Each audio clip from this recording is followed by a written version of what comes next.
Welcome to our review of the Year in Sustainability 2025. I'm your host, Gareth Kane, and I'm joined again by the editor-in-chief of businessgreen.com, James Murray, and author, podcaster, TV presenter, journalist, speechwriter, and campaigner, Lucy Siegle. Welcome back to the pod, guys.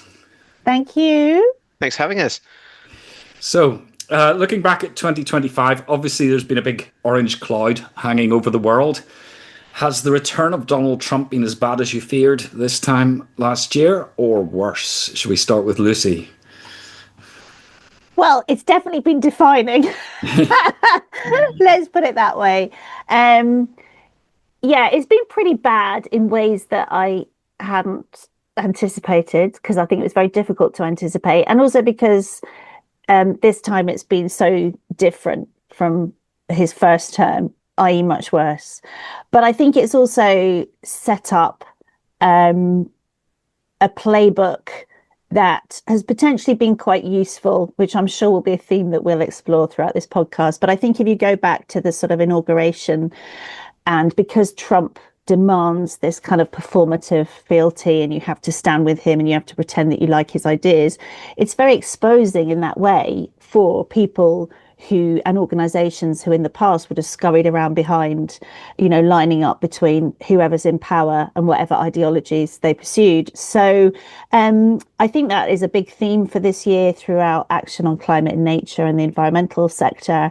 And I think we are getting to a place now when the really powerful work is mapping who these people are. So I think the sort of characters, it reminds me of, I'm a little bit too old for it, but my sister used to watch this cartoon, which was like He-Man and the Power of Grayskull. And the whole thing reminds me of these kind of really slightly disgustingly drawn characters that are all sort of pulsing with veins, and they're just, the evil people are so evil. And I feel like it is such a caricatured, kind of almost like childlike drawing of the world, and the immense cruelty and suffering inflicted on different groups and all of that sort of thing has gone far beyond anything that I'd sort of envisaged. But I think, what's important and what's interesting is how the response and the resistance is organized. Yeah. And of course, there was that big macho butting of heads between him and Elon Musk. Musk, for all his sins, is obviously a big proponent of electric vehicles because he's one of the biggest sellers in the world, but also of solar energy. And I suppose I was hoping that Musk might dilute some of this idiocy. Oh, you were one of those. Yeah. Yeah, I was amazed, actually. I think from the moment that he was sort of throwing sea kiles and stuff like that, I think, for me personally, it was pretty obvious that there wasn't going to be a road back. But I was amazed at in the environmental community, how many people, particularly in the more sort of technological sphere, wanted, to have dialogue with Elon Musk. And I just personally looked at him and thought, this is a guy who's well beyond dialogue.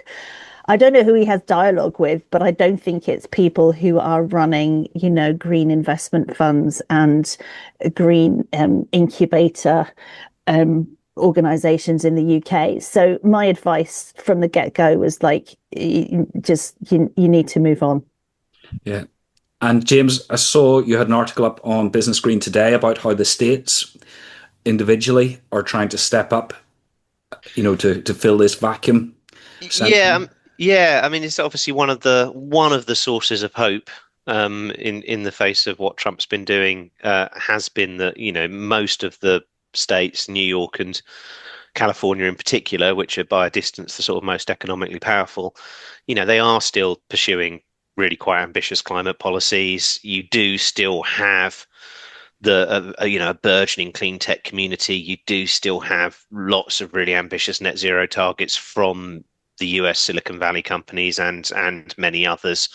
So you can kind of sort of rally round that to a degree. But I mean, broadly, I agree with Lucy. I think everyone expected it to be bad, and it has been considerably worse, both on the threat to Western democracy and democracy worldwide that he is enacting, and then obviously specifically on the environmental stuff. I mean, it's just been an all-out assault on projects that have been approved being having their approval rescinded, just every policy going. I mean, there was a story the other day about the National Renewable Energy Laboratory, which actually I visited in Colorado one time.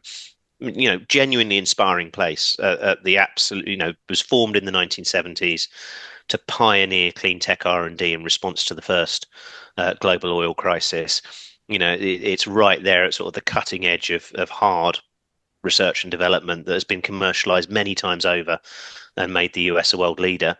And he's insisting on taking the word renewable out of the title and stopping it looking at renewable stuff, so it's more focused on other forms of energy. And it's just incredibly bleak. And uh, obviously, this is an end of year review. We'll try and be a bit more positive at some point. But the really worrying thing is you just look at everything that's being said and done, and it's the sort of where does it end Yeah. play?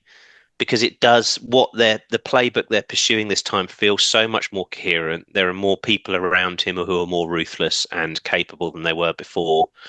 There's clearly a succession plan that involves people who are arguably even more ideologically repellent than he is. He doesn't really believe in anything, but there are people around him who believe in some of the worst ideas in human history. And obviously climate denialism is baked into all of that. So it's worrying times to say the least. And sorry, just one other thing that's particularly worrying is that there has been that response from some of the states, but I still think the response, particularly on the international stage, has been more muted than we probably would have expected.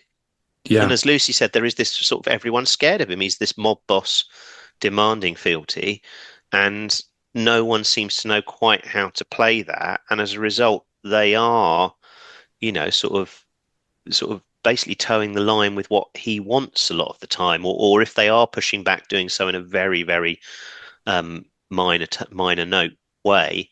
And that too is worrying because it means that you just haven't had the rallying points for the counter arguments, for the resistance, even when you still have, I think, in most places around the world, sizable majorities who reject this stuff wholesale, that they haven't spoken up, and that feels worrying in and of itself.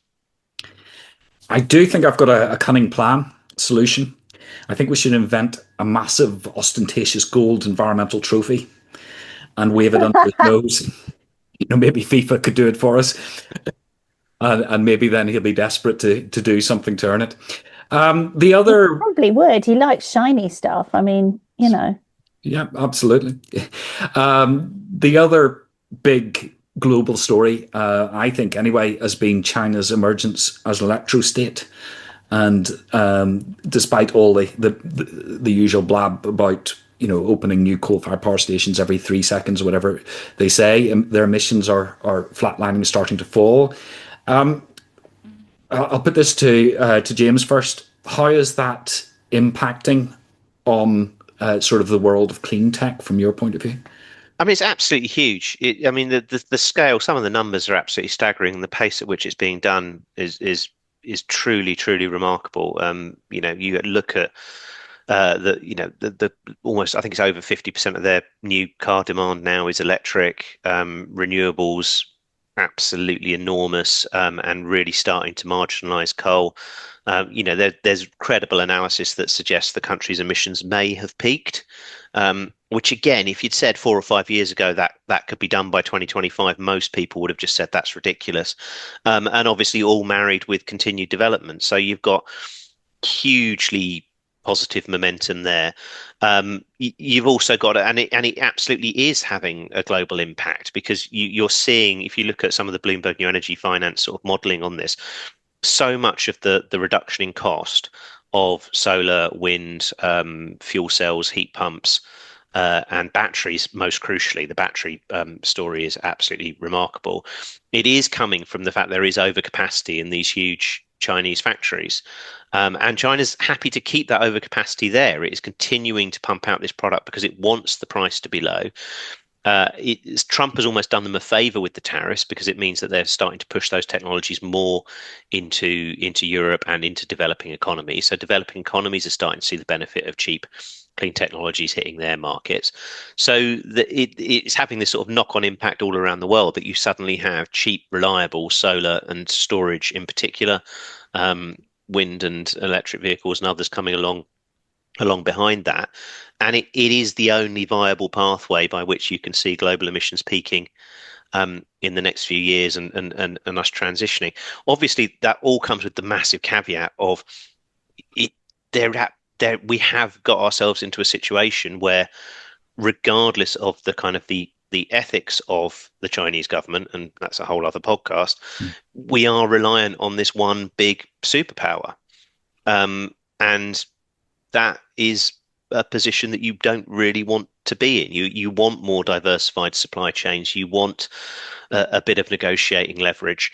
And we, all countries around the world have found themselves kind of increasingly locked in to the sort of mix of soft and hard power that China can now exert. And yeah, we're very reliant on the idea that multilateralism will continue in a sort of positive way to think that might be a good thing. But there are obviously massive risks there. Yeah, Lucy, are we got the sort of Hobson's choice of bending the knee to Trump or bending the knee to the Chinese Communist Party? Yes. But, increasingly elements of the Chinese Communist Party look less like the Chinese Communist Party, while Trump looks more and more like Trump, and a form of fascism, in my view. So I've heard the electrostate and petrostate sort of analogy get road tested a lot this year. So lots of climate and nature, sustainable business, responsible business forums, that sort of thing. So a lot of keynote speakers are sort of testing it out. I also interviewed Greg Jackson recently, a founder and CEO of Octopus. And he sort of describes it in this way as like a bath overspilling. So as James just described, this excess. So once they've used all their renewables in China, then there's lots left for the rest of the world. And in fact, that needs to be aggressively exported and marketed because they need to keep those factories and facilities pumping away. So I've heard it more and more described as inevitable.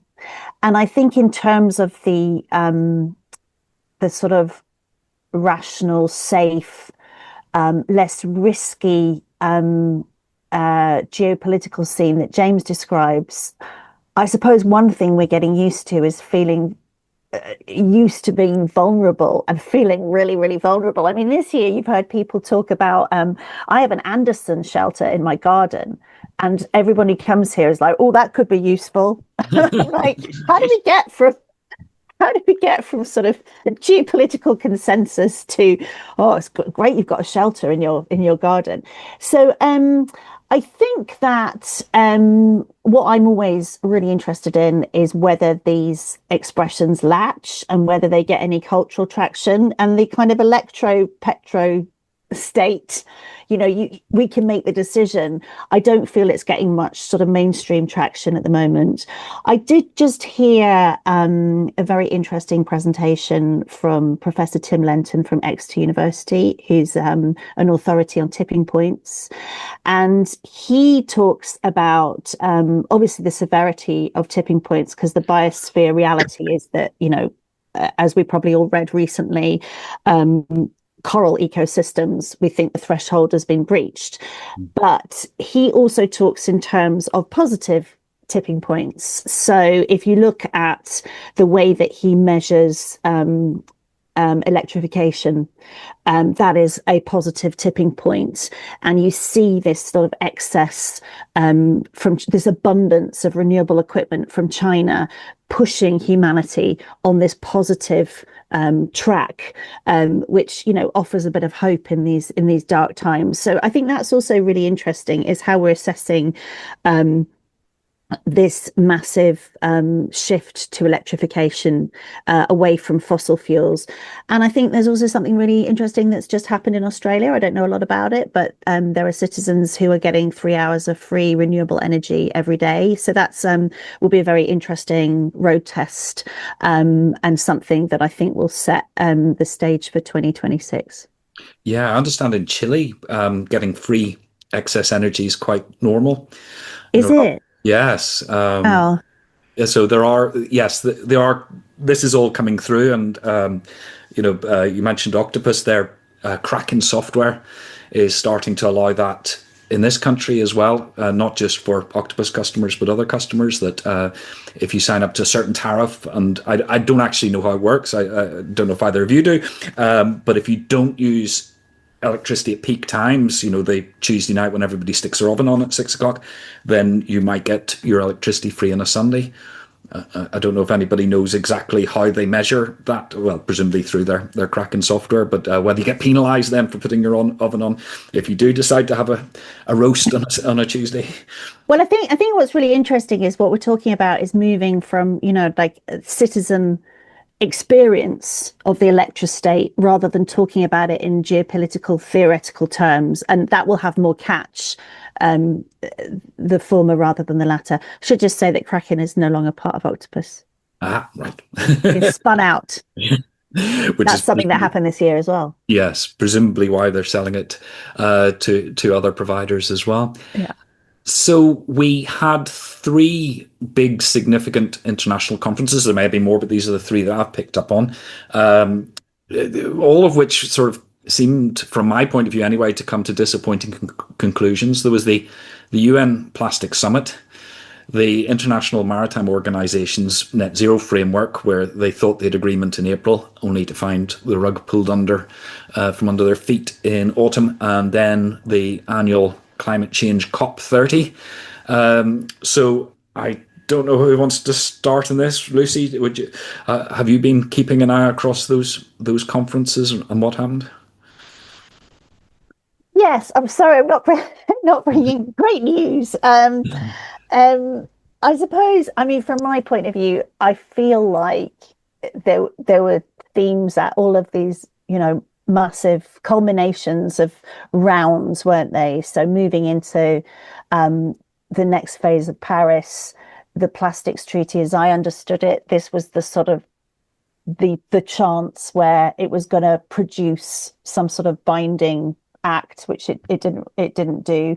The shipping one I know less about, and I think that's probably true of most people. Even though shipping, isn't it like this? If it was a country, it'd be the sixth largest emitter on the planet. I mean, it's absolutely stunning how little we know about shipping. But I think all of these treaties and summits were basically exposed as, on one hand, there's sort of ritualized hope, and on the other hand, this kind of cynical influx of lobbyists. So I think all of these treaties, critical treaties, the theme through all of them is the absolute tsunami of lobbyists that have infested and infiltrated. And I think particularly now, when you read the coverage of COP, I didn't go to Brazil. I don't know if James, did you go? We did not. No. I've been to 26, 27, 28. I had a run. I haven't done the last two, but I've been struck by, when you read about them, the first thing that you really are aware of is how many lobbyists are there, and that's how we weigh the success of a COP. So we know in advance how watered down measures are going to be. And I think, though I understand that there's technically some quite good things that did come out of Brazil, and I know the president of COP in Belém was really rated.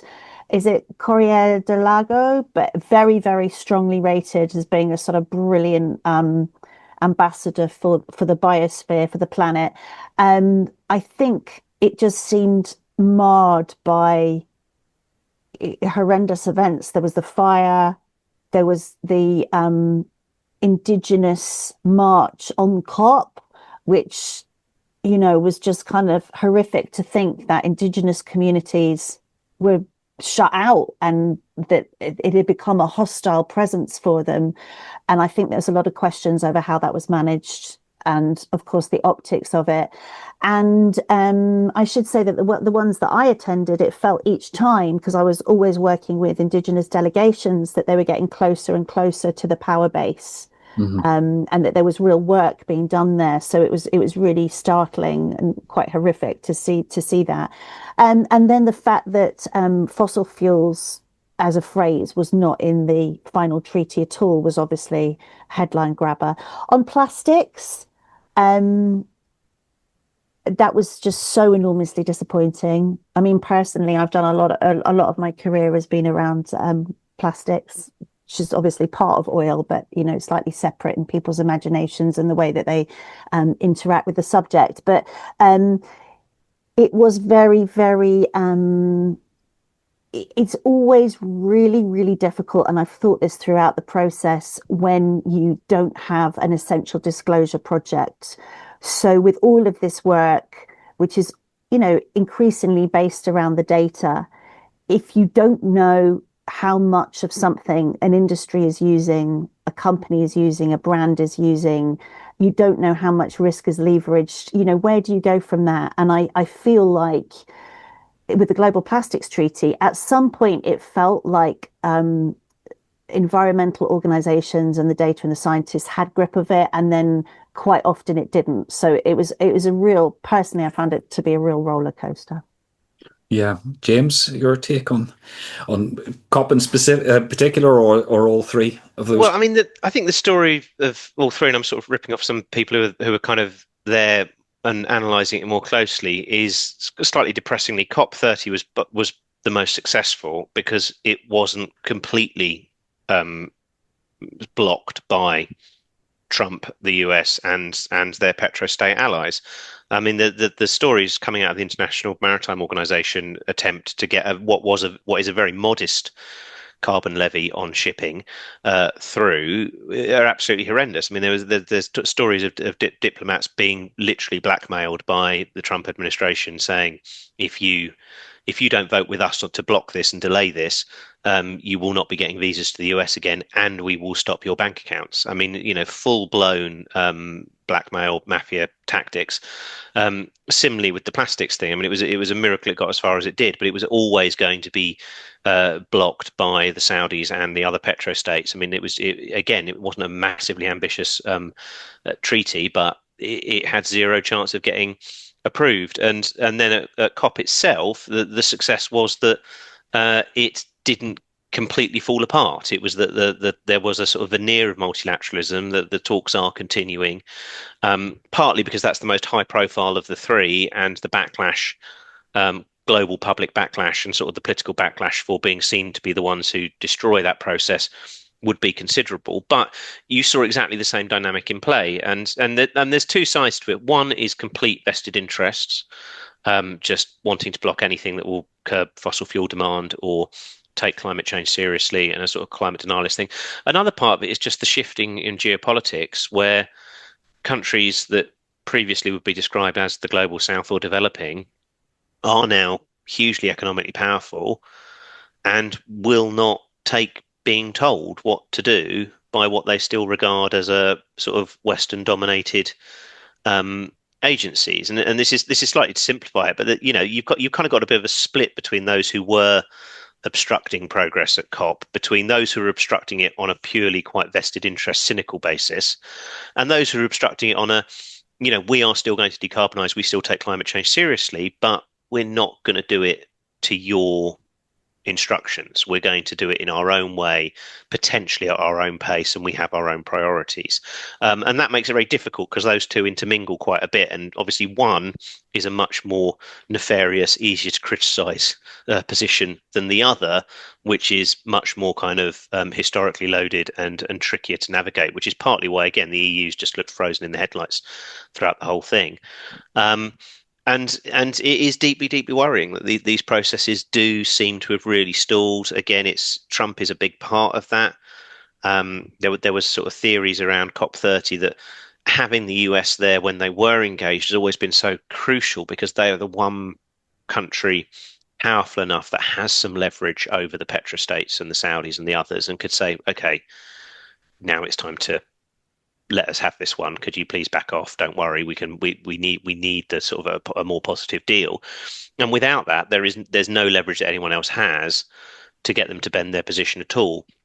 So you are stuck in a deadlock that feels like it's going to go on for a long time. It's going to be absolutely fascinating to see what happens next, because every year at COP, there's debates of like, this process isn't working, we need a new approach. But this year it felt more pronounced than ever that you are seeing this shift, and the Brazilians backed this to a sort of more coalition of the willing approach.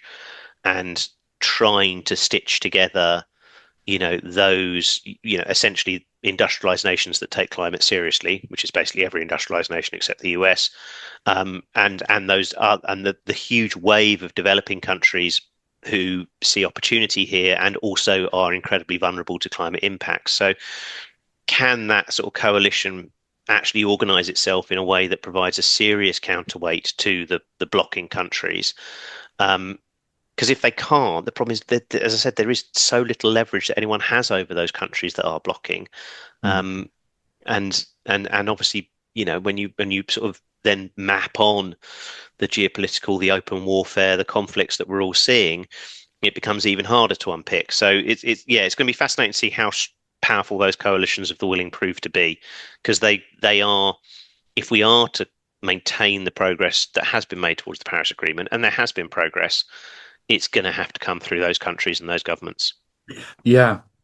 I suppose sometimes when I heard, for example, that there was 1,600 oil and gas lobbyists in Berlin at COP30, my immediate reaction was they must be worried, or they wouldn't be paying to send all those people out and pay whatever stupid amount of money that hotel rooms were going for at the time. And the other thing is there seems to be an element of nations, and this might come into that sort of not wanting to be dictated to by the West thing, nations understating their ambition. So, China's, as we've discussed before, their actual plans aren't really reflected in their determined contributions. And Saudi Arabia has just announced that they want to have 50% of their domestic power coming from renewables by 2030. So maybe there's a slightly more positive spin that they want to find their own way rather than being told what to do. There definitely is. There definitely is, and I mean that is one of the big sources of hope on both those fronts. I mean, they so much diplomatic energy wouldn't be invested in trying to block a more ambitious deal if those petrostates and oil and gas businesses didn't accept that getting a more ambitious deal is important. They wouldn't bother. If it was just a piece of paper, they wouldn't bother. So there really is a sense that you're fighting for something important, and those investment signals matter. And they are to a degree. There is a degree that they're rattled. I mean, if you actually look at like the electric vehicle rollout globally, every single one of those is destroying oil and gas demand. Their future projections are nowhere near as healthy as they were even 5 or 10 years ago. And equally, you're right also that there are lots of countries that are probably under-promising and have a good chance of over-delivering. And if you actually, and the progress that you're seeing in particularly kind of China, India, Indonesia, the Southeast Asian countries, I mean that's a very, very large percentage of the global economy and global population, and their governments they're absolutely clear that they don't want to be on coal for much longer. They really are serious about this transition, and they have the manufacturing capacity and the investment to be able to do it. And that is the big source of hope, that we will see a sort of continued destruction of oil and gas demand, emissions starting to peak. And then it becomes a lot easier to kind of stitch together these coalitions and more ambitious agreements when you're agreeing for something that's already happening. Do you see any reasons to be cheerful, Lucy? I think that one of the things that I'm always interested in, again, is traction and how you mainstream COPs and how COPs are regarded by people in host nations.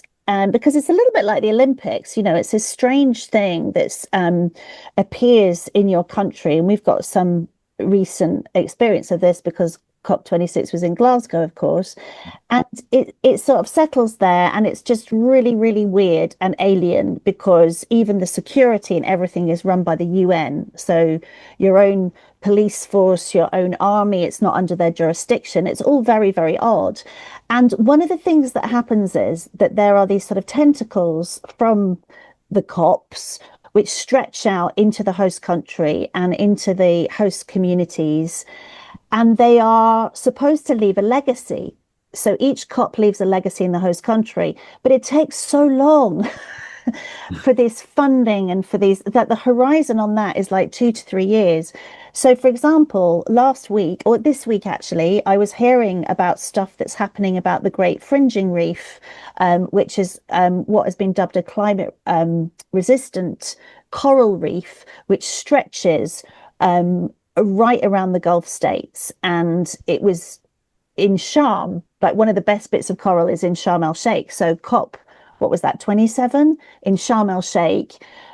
I was part of the team that did a lot of work messaging to delegates, this coral reef is right under your feet, and trying to get funding for different projects. That funding came through this week.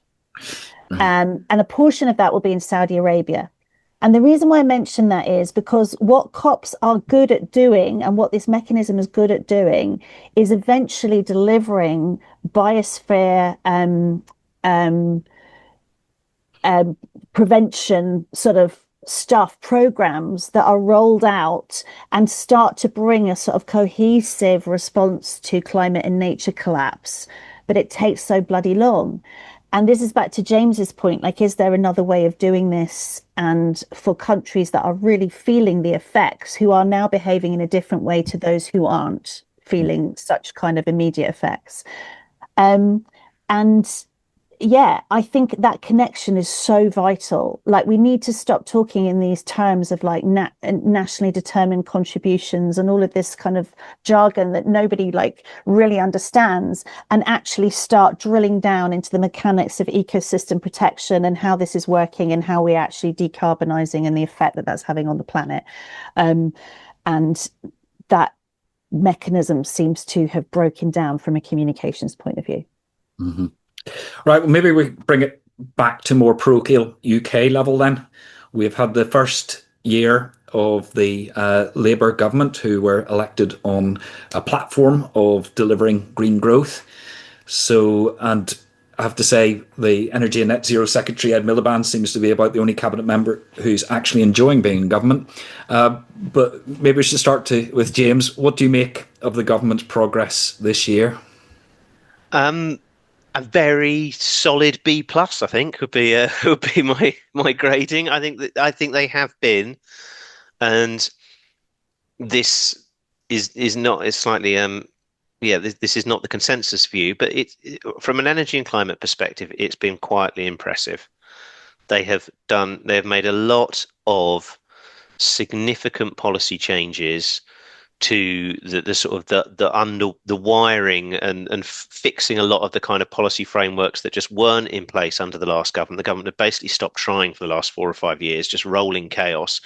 And they have, quite methodically worked their way through some of the changes that need to be made to unlock the next phase of clean energy investment, clean tech investment, and the next phase of the net zero transition. They've approved more ambitious targets. They've reorganized how the kind of Ofgem and the National Energy System Operator work. They've got more money for the low carbon contracts, the clean energy contracts that we'll get an update on early next month. They are continuing to push through sort of planning reform is controversial on lots of fronts, but should also deliver, make it a lot easier to deliver clean energy projects. For better or worse, they are advancing new nuclear projects, which again are completely stalled. I'm absolutely at my wit's end with the Conservative government saying we were pro-nuclear and Labour are anti-nuclear, and you was like, well, you had 14 years and you built half of one nuclear reactor in 14 years and couldn't even get the second one to a final investment decision.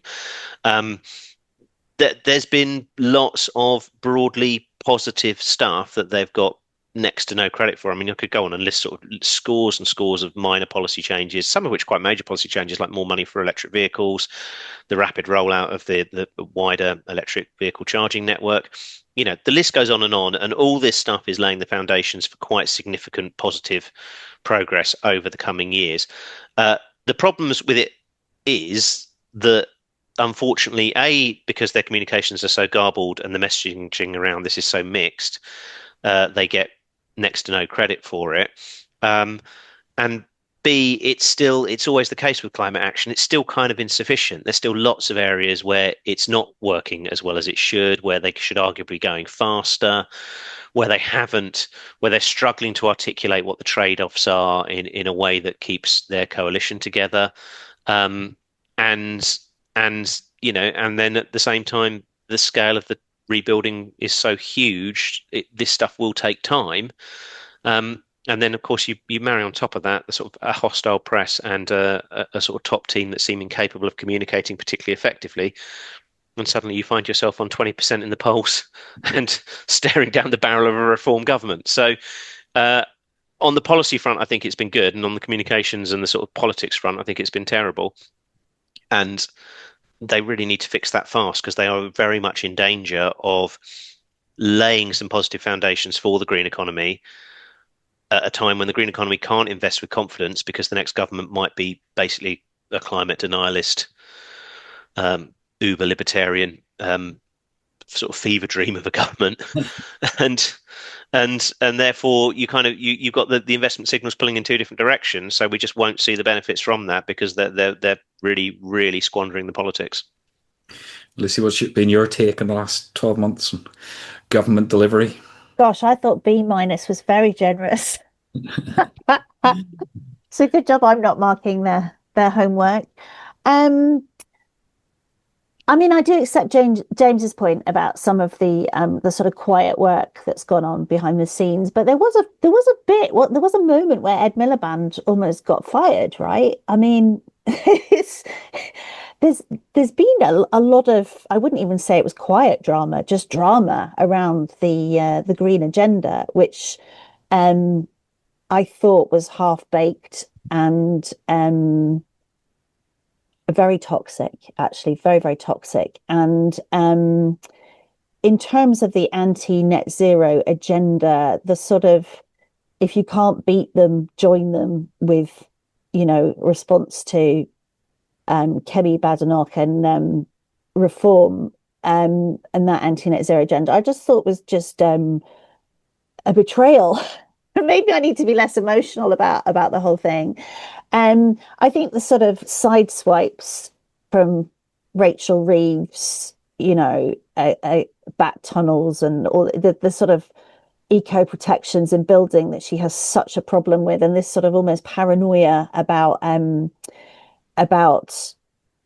her ending up with a sort of label of being anti-growth because she was, if she betrays a flicker of interest in saving the environment, I've just found extremely problematic. But that might also be quite personal because the only time I've ever met the woman was at a climate conference where she spoke with a lot of passion and authority about the climate and nature crisis.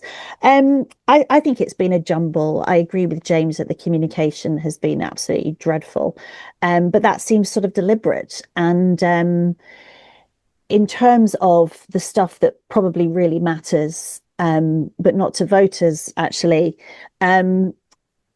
is that manufacturing strategy got a green angle, got a sustainable angle? Yes. And I'm also like, we had this conversation this time last year because James and I were your guests last year, but I think we talked then about the spark gap. And I feel like we were pretty confident. I might be misremembering that we were pretty confident that something was going to happen. There was going to be some sort of resolution and some move forward in electricity prices in the UK, but there still hasn't been. They've swerved that. And it feels to me like we still have these massive question marks because obviously it is not politically expedient or not considered politically expedient to tackle them, but someone is going to have to at some point.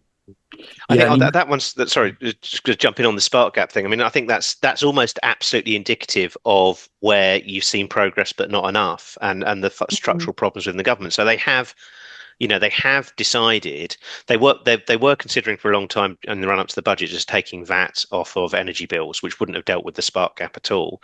Instead, they've gone with this program of removing the energy company obligation and some tariffs off of electricity bills, and that will help the spark gap a bit.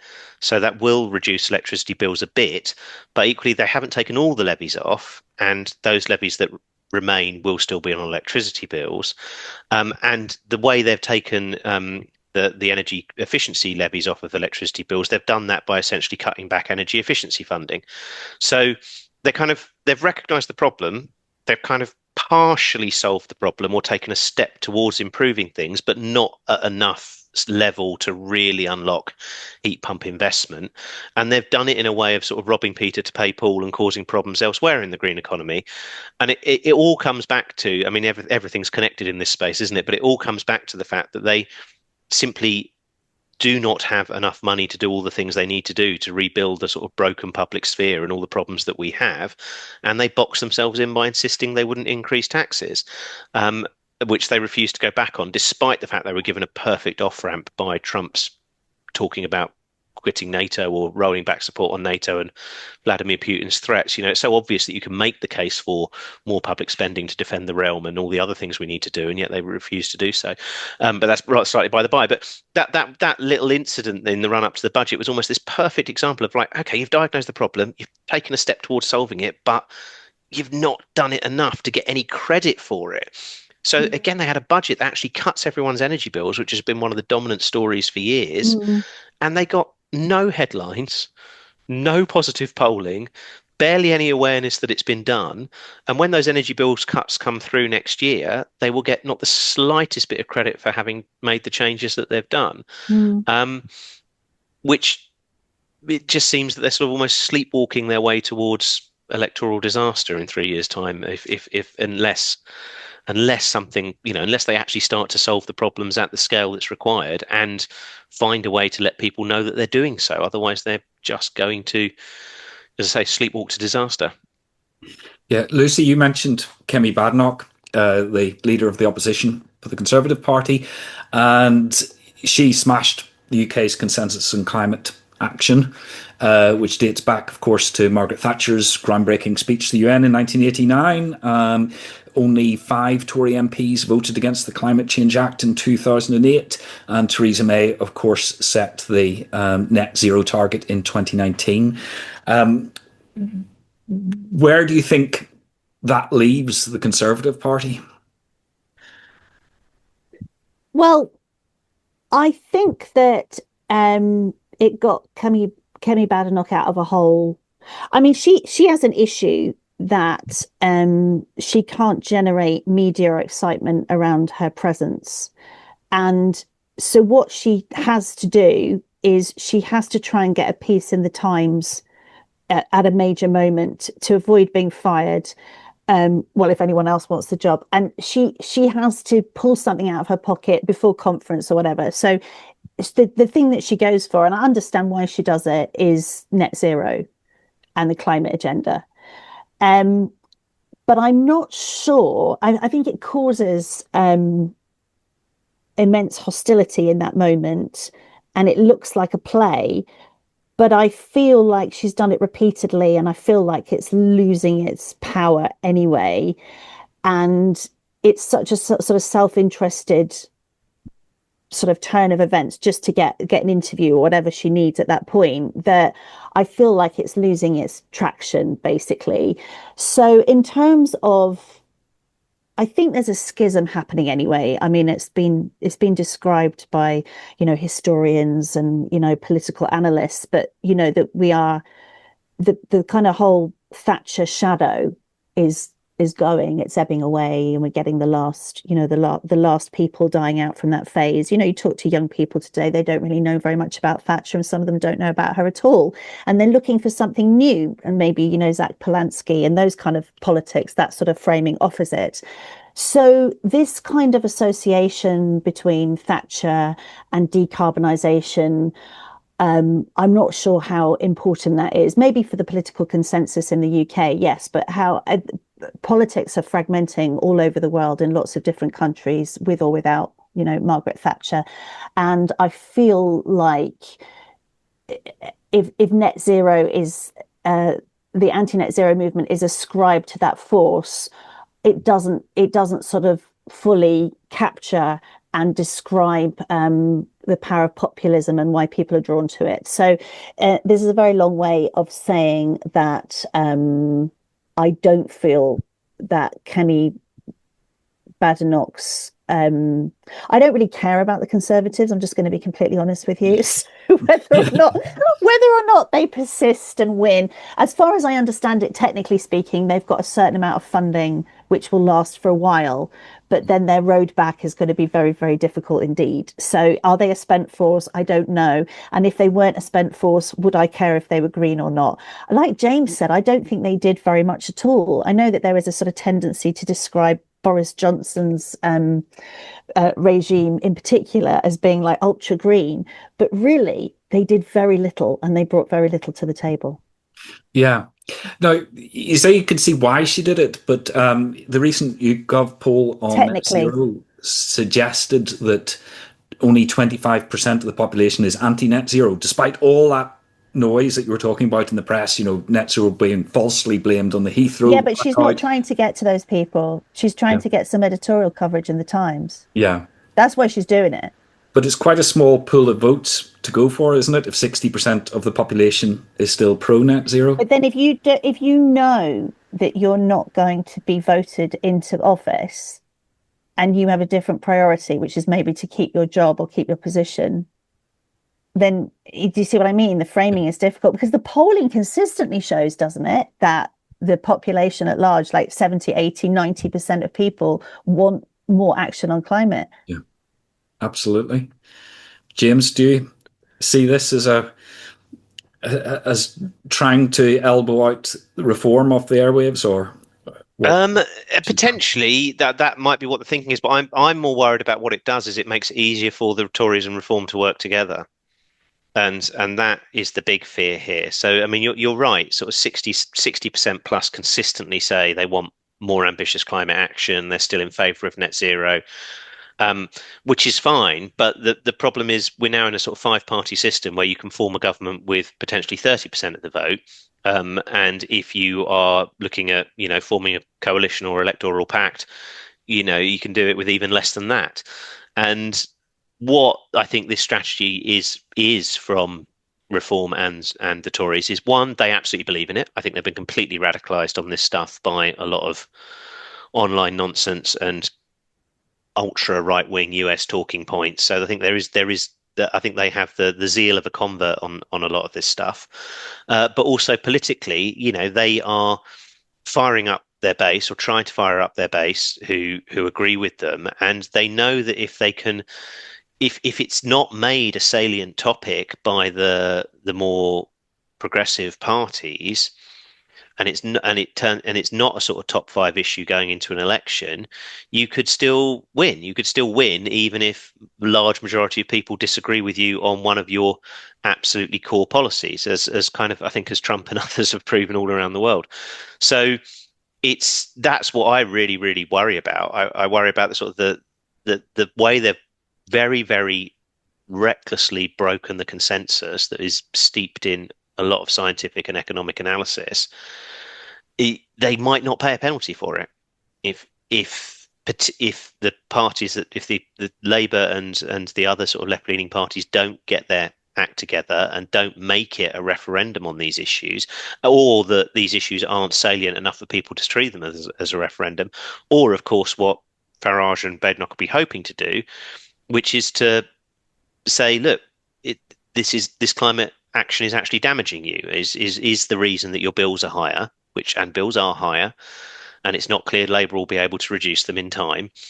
So you kind of have this sort of perfect storm in which they could just surf, off a wave of dissatisfaction with everything that's going on. You could suddenly find a new government saying, well, hang on, we've got our manifesto commitments to repeal the Climate Change Act now have popular support, when in reality they have 30% of the electorate support, who most of whom were voting on other issues. But we are where we are, and I'm very, very nervous at the lack of coherent and coordinated response to that threat from firstly from the government, but then also from the entire kind of green community, the campaign groups, green businesses. No one seems to know quite how to respond to what is an incredibly serious threat, and a threat that's already having a chilling effect, because this is going to influence investment decisions in the second half of the parliament. Mhm. Because if the polls don't move, and if it's a toss of a coin as to whether you have a Tory Reform government or a Labour Lib Dem government after the next election, anyone investing in solar panels, energy storage, whatever, there'll be huge kind of risk premiums attached to your capital there, because Richard Tice has made it very clear that he would try and tax the entire industry out of existence, or would even tear up existing contracts, all of which is, like I say, deeply, deeply worrying. Yeah. Well, that's interesting in itself because, I've forgotten his name now, the Humberside mayor and East Yorkshire mayor, he's very pro clean energy. Rupert Lowe left Reform over a row over that policy of Richard Tice's. And if you've noticed, Reform have gone quiet on restarting fracking after the Reform leadership of Lancashire County Council said, not in our backyard. And obviously, Lancashire is the most promising place. So even within Reform, it's sort of complex. I think they might struggle to get a cut and dried policy. Can I just add one thing, if you don't mind, Gareth? I think that in terms of some of these characters probably are radicalized and believe in, climate denial and all the rest of it. But I think that you can't underplay funding and donations. And I think DSMOG in particular has done some really important work on uncovering the oil and gas links between Reform and also Kemi Badenoch's Conservative Party. But I think while I agree with James that broadly speaking, the environmental movement hasn't offered any sort of cohesive resistance to this, I think there is a part of that movement that is working on these links and has mapped and identified this funding stream and where the lobbying is coming, particularly through Tufton Street and all of that. And I think that's probably one of the biggest political forces in the UK at the moment, and it leads straight to oil and gas. So I would hope that becomes a broader, more forceful movement, because transparency is really the only way of unyoking these ideas, particularly the idea that people are suffering and being disadvantaged by decarbonisation. Yes.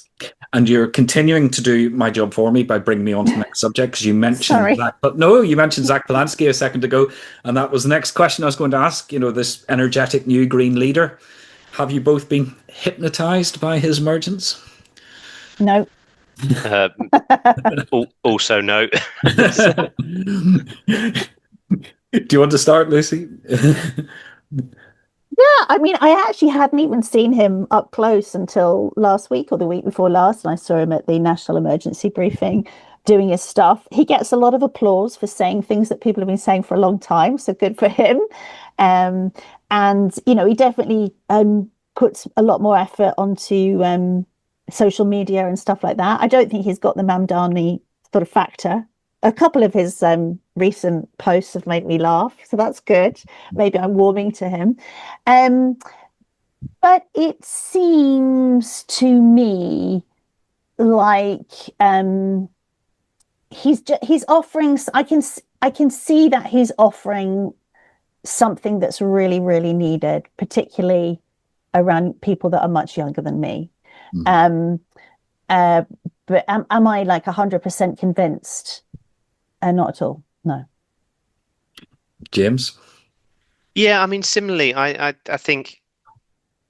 do think he's impressive communicator, although I also think maybe not quite as impressive as some of the buzz around him. I just think the bar is so low in modern political communication that someone who speaks vaguely eloquently is immediately hailed as some kind of communications guru. And I think he, the few times he's had sort of slightly hostile questioning, it becomes less impressive. I agree with some of the critiques of him, is that, in positioning himself as kind of an eco-populist, I don't think populism is the answer. I think populism, as I define it, is sort of a dumbing down and a simplistic pandering to people's kind of base instincts to try and try and win their vote. And whether you're doing that from the left or the right, I feel ultimately it tends to end up in quite a dangerous and difficult position. I worry about the policy prospectus. I think he was recently on the Rest is Politics podcast and was kind of really, I mean, they didn't, as they said, they didn't go at him half as hard as people will go at him in an election campaign, but he had no answers to some of the economic questions, and the sense of what they're trying to do beyond a sort of reheated, quite far left economic agenda that is, you just can't see how you get from here to there is the problem. I agree with a lot of stuff they want to do. I think there's definitely a case for nationalisation of certain industries. There's definitely a case for much stronger regulation. There's definitely a case for more borrowing to invest. But, they're pronouncing it as if all this is if this would all be easy and as if there wouldn't be any trade-offs. And I kind of really worry about that. And last but not least, I do go back to, and I know this is kind of sort of middle-aged person lamenting the electoral system, but I go back to the fact we're not going to have a change of the first past the post system before the next election. You've got 5 parties, 6 parties in Scotland and Wales competing in this first past the post system, and if the left-leaning parties, if the vaguely progressive parties, if the parties that believe in the basics of climate science aren't willing to work together to a degree and secure tactical voting, you do have this very real risk that the Greens don't seem to want to engage with, that you would open the door for a right-wing, ultra-right-wing reform government. And I think, as we've seen as where we started when we're talking about the US, I think we're underestimating the danger of what that government could do. Mm-hmm. I think, there are people in and around, around Nigel Farage and Farage himself, who's, I don't think, have been totally honest about the true depths of their politics and some of their impulses and some of the things they would try to do. And I'd be deeply, deeply worried about the direction of this country if it came to that. And I think it's beholden on all of essentially anyone who's a non-reform party to look into their souls basically and say, well, how do we work to stop this? What's the best way to stop this? And that's not to say that the Greens should say it has to be a Labour government, whoever. Of course not. Of course they have to find ways to compete. But I think that there has to be some cooperation between these parties. Otherwise, we are in a very, very worrying position over the next sort of 5 to 10 years. Yeah, what I think will be interesting is, obviously, as you say, he's pitching to the watermelon vote, the green on the outside, red in the middle, rather than the mangoes with liberal orange in the middle. But that brings with it the sort of People's Front of Judea nature of certain parts of the left, which we've seen in the Euro Party's almost farcical launch. And if he attracts that vote in, I think he may struggle to keep a lid on it and keep communicating without the infighting starting.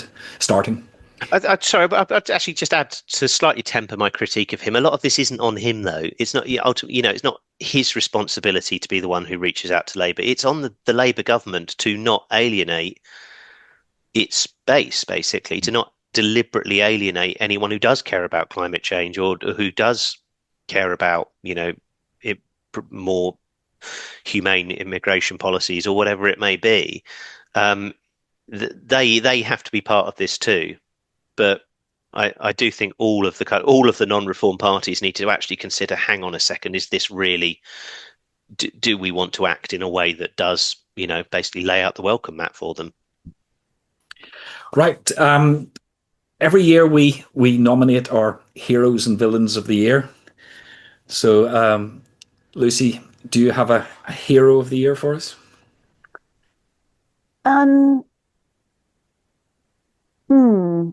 Yes, I'm sure I do. I think there are lots of, well, I mean, I don't have an individual because I don't know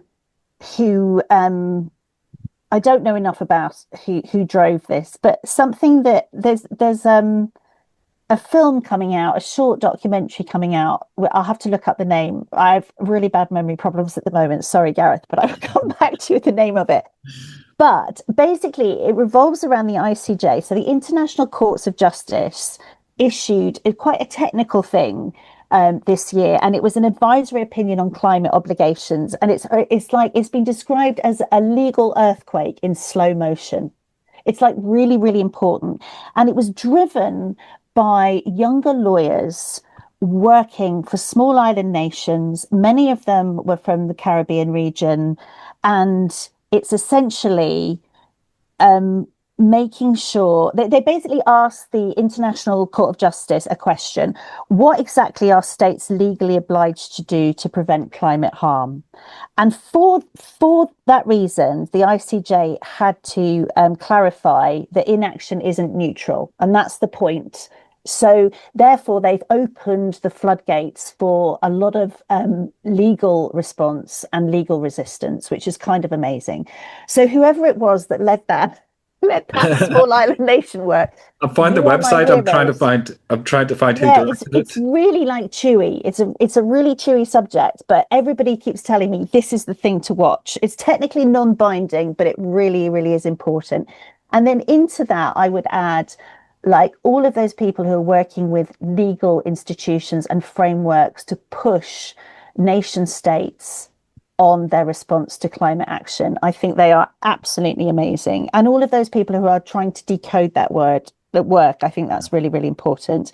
And then the person who I would nominate who in absentia, because they died this year, Dr. Jane Goodall, because through all the tributes to Dr. Jane Goodall, I just realized how much she'd done Yeah. and how much she had literally transmitted to millions of children how nature is theirs and they are nature. And I just think that's such a profound thing to reconnect with at this point. Yeah. So she's deeply, deeply missed, but I don't think you can overvalue her work. Indeed. So a posthumous A nomination. posthumous, that's the word I was looking Yes. for. The director of that movie, I believe, is Felix Golenko, and the producer Maximilian Kuhler. And So, what is the movie called? I have to go back up to the. Oh, Fighting Not Drowning. That's the one I'm talking about. Oh, Yumi, the whole world. I've got Oh, well, there's two films. Okay, two films. so those filmmakers, brilliant work. Thank you. Excellent. James.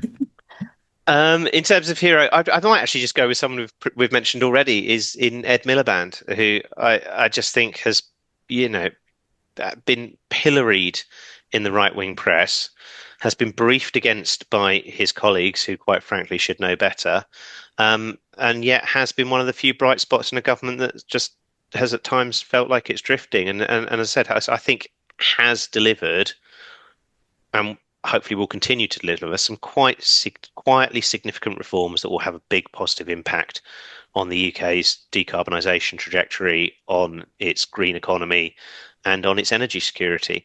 And has paid. Really good. He's also really good at social media.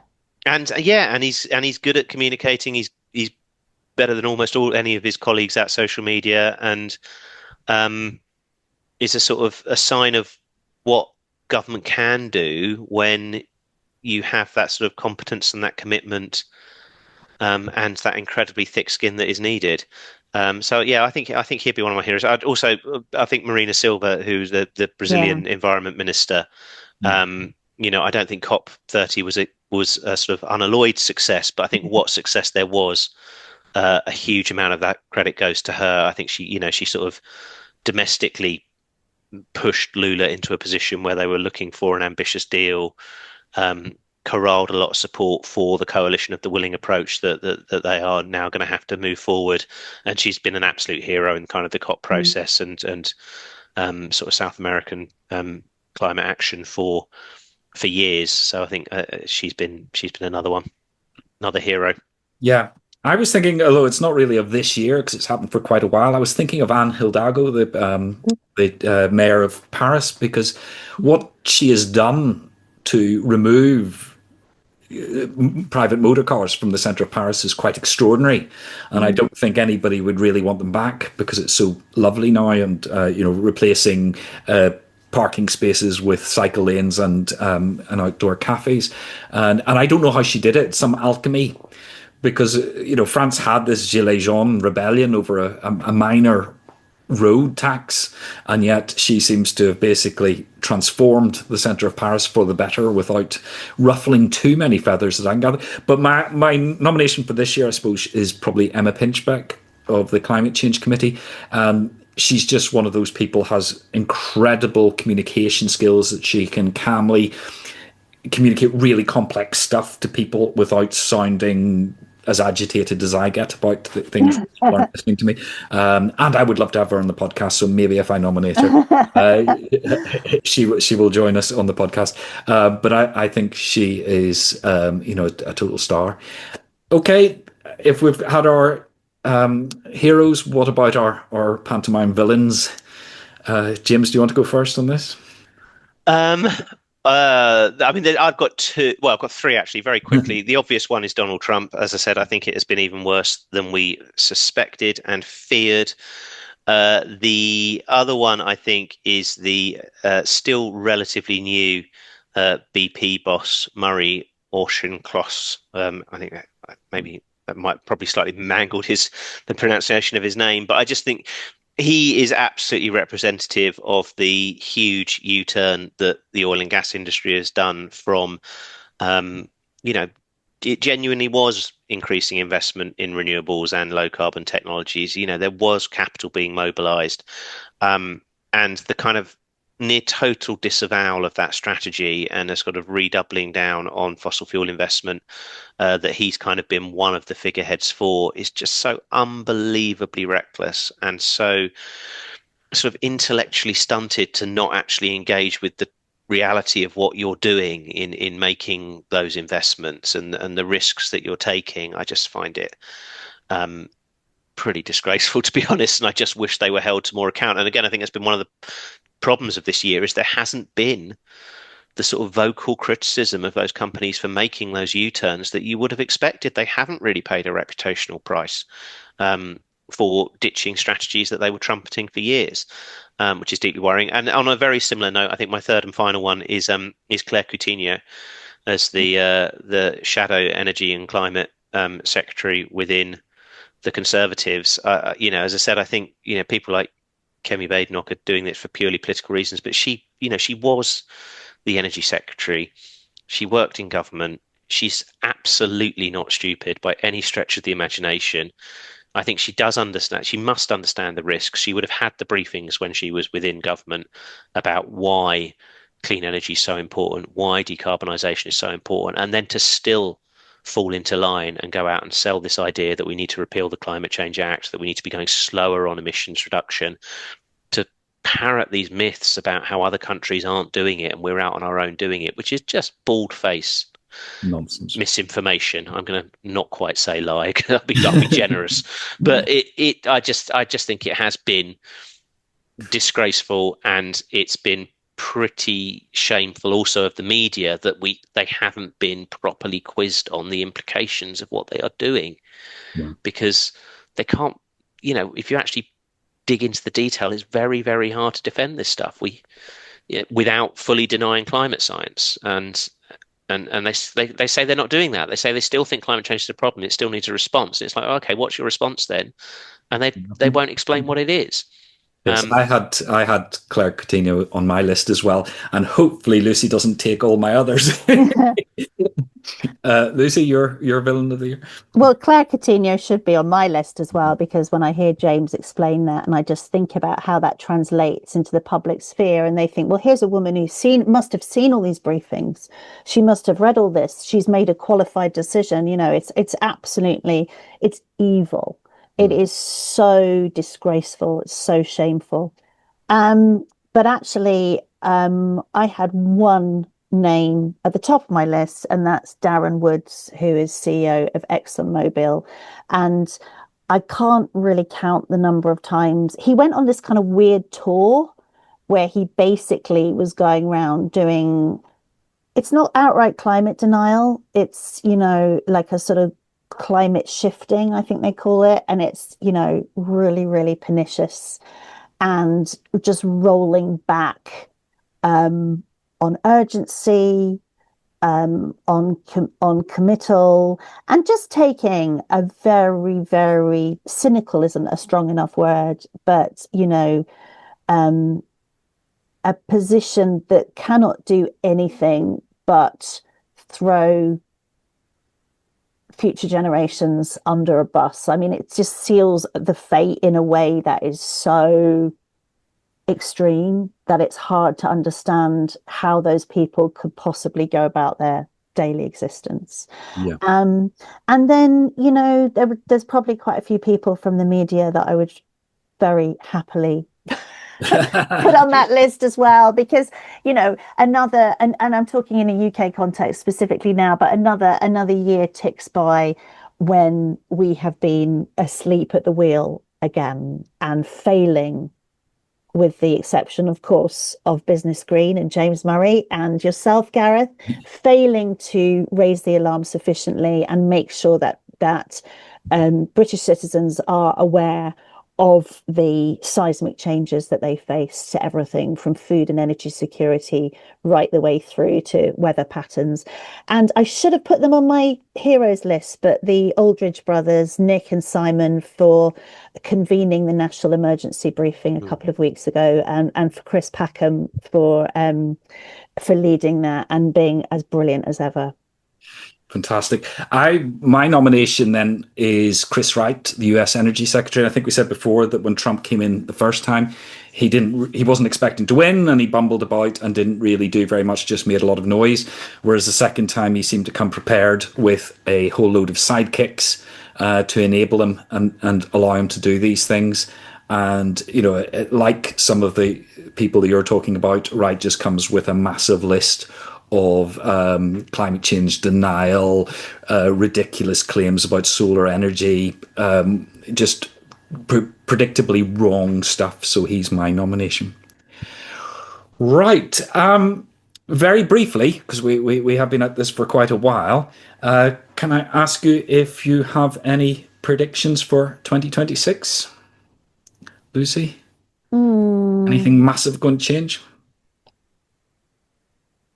I do think I mentioned Australia and this citizen energy, and like people having 3 hours of free renewable electricity a day.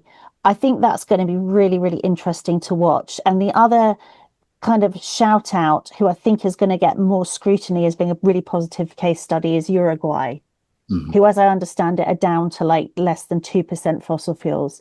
And that's not the only bit that they've made huge strides on. So I feel like these real world positive examples, we need to rinse them to understand how to emulate. And we're going to really, really need positive examples next year. Right, fantastic. James? I Well, two. I think if we're going to be positive, I think all the trends will continue. I think we're going to see the sort of the global clean tech boom continue to accelerate, become ever more visible within the global economy. There is a chance that emissions have peaked this year, maybe next year, but I think that trigger point would have a really sort of quite visceral impact on everything. I think so many of the sort of oil and gas projections that assume it's going to keep rising. Sorry, if you have a few years when suddenly it's going, demand is actually going down, and all those kind of electric cars and electric buses and even electric HGVs that we're now seeing, which again is another really exciting trend, are starting to chip away at demand. That will just change the kind of risk benefit cost benefit analysis for so many of those oil and gas projects, and it will change the sort of sense of momentum for so many of these clean tech companies that have been plugging away for years, going, look, our market's growing, our market's growing. Well, suddenly, no, it's not just growing; it is the dominant market. It is absolutely defining.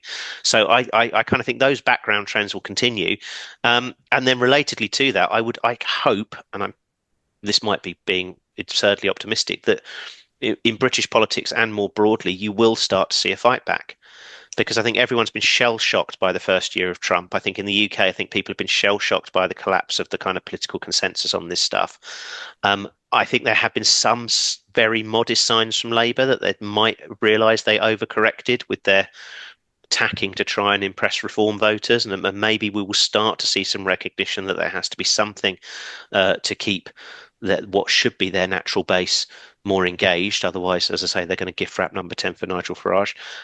So maybe we'll start to see a fight back, and if that happens, then obviously I think a lot of the kind of green groups and green businesses would wade in behind, and you'd start to see a more kind of punchy and positive messaging from all of those. So maybe that's wish fulfillment, but I think we might be at a low point now, and things might be starting to turn around.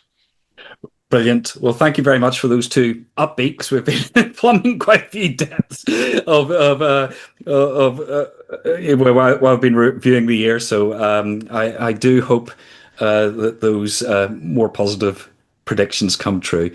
So that just leaves me to thank you both for joining me today in reviewing 2025 and looking forward to 2026. Thank you, Thank you Gareth. so much for having us. Thank you.